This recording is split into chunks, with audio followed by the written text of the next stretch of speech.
76-year-old woman in the head so that she lives her life backwards couldn't be considered stupid. Okay, then listen. Right, I've found some things that I think will interest you, and I want your first thoughts on these, okay? Now, these are facts that I've sourced, okay? What's the actual topic? Well, you love animals, don't you? You're interested in animal facts. Some of them. I don't love them. Some of them fascinate me and stuff, but a lot of them also get on my nerves. I don't know how an animal can get on your nerves. They just do. Sometimes you sort of just think, what are they doing here? What are they offering anyone? Right. See, I'm worried that these facts will annoy you now, but they're meant to fascinate you, and... Okay. No, I think anything's good as long as it gets you thinking. It doesn't matter what opinion you have of something. Yeah. But as long as it gets a reaction. Okay, then, here you go. There's a frog, Carl, just a little frog, a poison arrow frog, that contains enough poison to kill over 1,000 human beings. Why is it that annoyed? It's not annoyed. Well, why is it going about killing 1,000 people? No, it has the potential to. It has enough poison, it has enough toxin in it that could kill 1,000 human beings. But does it need that? Whereabouts is this? Where's it living? In the rainforest, I think. And does it need that sort of power?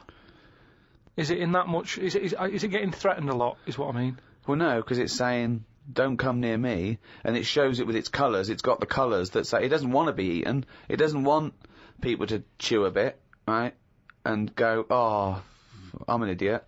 It's saying, look at my colours, don't eat me. You don't want to come near me. But then why give it bright colours? Because now it's standing out. Yeah, and it's going, don't eat me. Yeah, but make it a colour that fits in, like camouflage. Why make it orange? Of course it's going to stand out, and then they'll attack it. And then it'll turn round and bite them and kill 1,000 men or whatever. No, it doesn't bite. It's the fact that if you were to eat it, you would die. Yeah, but who's going to eat it? Well, things that eat frogs. The French. And they go, sacre bleu! You have killed me and 999 of my friends. But why is everything, like, surviving like this, though? I thought it was all about survival of the fittest, not the one who looks the hardest. Well, but survival of the fittest is whether you're chosen or not by nature. No, but I'd survive if I could go about killing 1,000 men at one bite. It's not fair. It doesn't bite. It's... Well, whatever, if it licks you or whatever. But no, not if it licks you, if you lick it... Well, I'm not going to lick it. It's not going to happen. I will not be licking a frog. So it's of no danger to me. So I could still kill it, and there's no chance, at no point am I going to lick a little frog's head. Not when it's alive or when it's dead.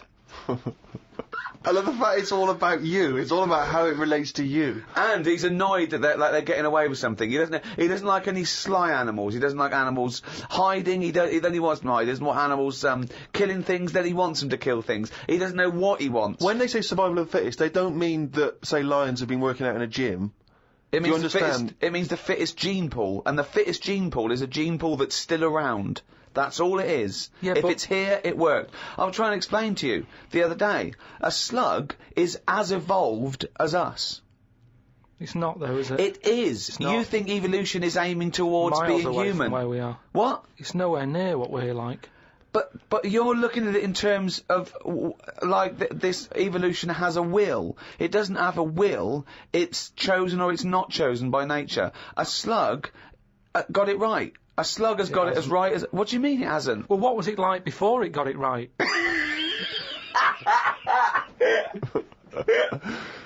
But I think you think, Carl, that evolution is moving towards some kind of super being. Perhaps we're like the most advanced so far, but that one day we'll also have wings. I agree with and that. Superman-type powers. No, but something can happen in nature. There could be something like, there could be less light, there could be more light, there could be meteor storms. There could be something that happen in nature, right? An external force, which means the paradigm goes back to naught. So then something that very unlikely would be the last thing to survive. We don't know what's going to happen. I still don't think you've got the concept.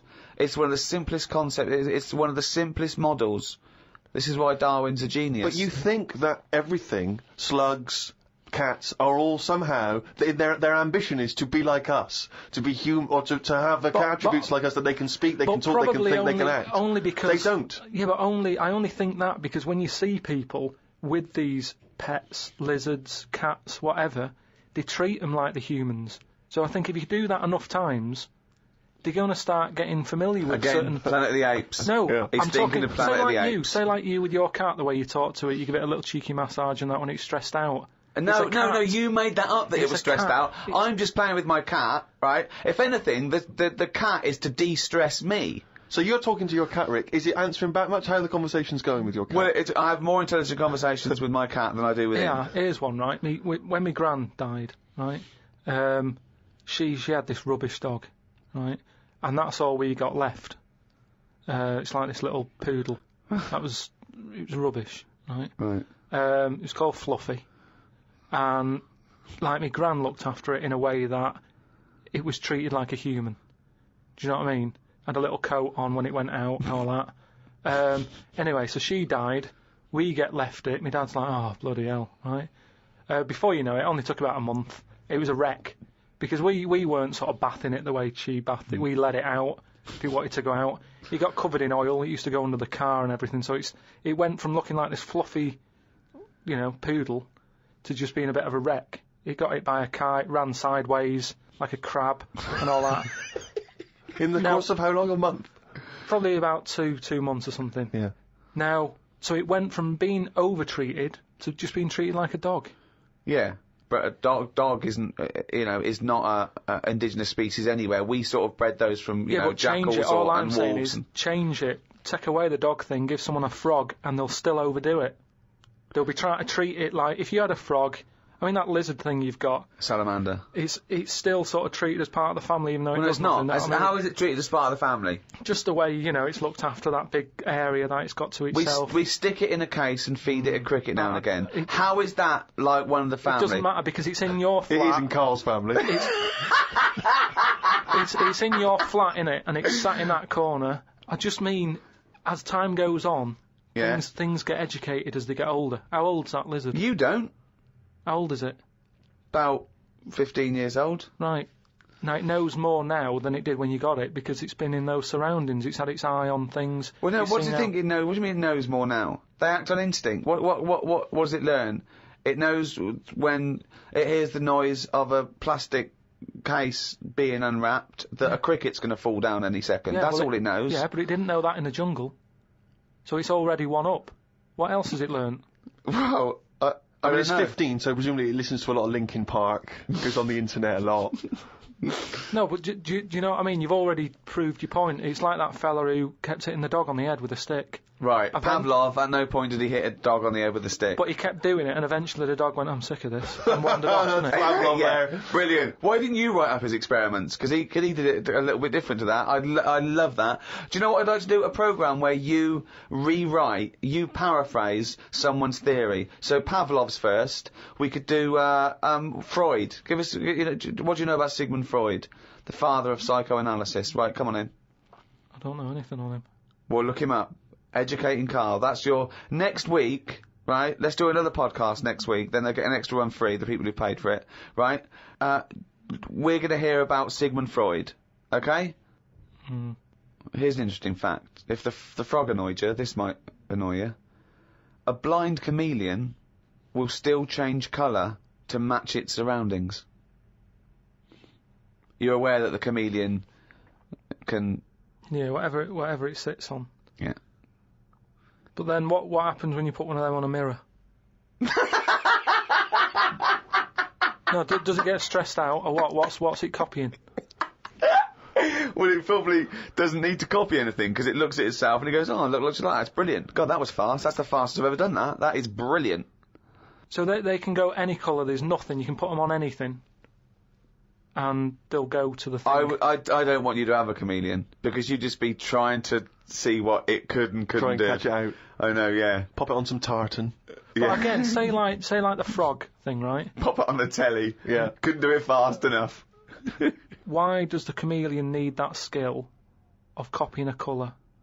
Because at the end of the day, that lizard, chameleon, whatever, that's mainly sticking in the woods, isn't it? By trees, by grass. Right. Why can't it just stay green? That's all it needs. Those colour changes are only for camouflage, aren't they? I don't know. Some of them are for attraction, some of them to show moods, anger. No, but I just think we're encouraging them. You see, maybe this is evolution or whatever, but at the end of the day, because they can change colour, they're wandering out of their area. They can be wandering about, through a car park and everything, just because they'll go, well, I don't want to get seen, change the colour of concrete. Whereas... Or into the colour of a Fiat Punto. But they should just stay green. Stay green, right? Stay in the woods and stay safe. I love this public information for chameleons. Words of advice for chameleons. Oh, God. Stay green, stay in the woods, stay safe, good night. Oh, God. Why are there blind chameleons around? I'm assuming that the blindness has no impact on the colour change, presumably is an automatic. It must process. be. But then that's not going to wander about much anyway, is it? If it's blind, it'll probably stay where it is. So it doesn't need to keep changing. If you know what I mean. I don't know what you mean now. I never do, though. Right. The only time a turkey whistles is when it panics. Christmas time, then. Yeah. What do you think of that, Carl? It goes from one extreme to another, doesn't it? You've got a frog who's going mental, It's not going mental. killing thousands of people. No, that's not. That's got that sort of power. Then you've got a turkey who's whistling for help. You think that you should redress the balance a little bit? You want to give... What would you do? Give the frog the ability to kill 500 and the turkey 500? I don't think you should be killing... I reckon 10. 10, because... You've made your point with 10, haven't you? Do you think that he's got 1,000 in his lifetime, like he's got 1,000 to kill? I don't think you understand. I just He think... doesn't really kill 1,000 people. That stat is about that if you were to boil up a frog, decant the poison, there would be enough poison to split between 1,000 people and kill them. It doesn't mean someone goes, "Frog, you have the power to kill 1,000 people in your lifetime." Choose them wisely. But I just think if it needs that sort of power... It should be fighting evil. Well, it's not...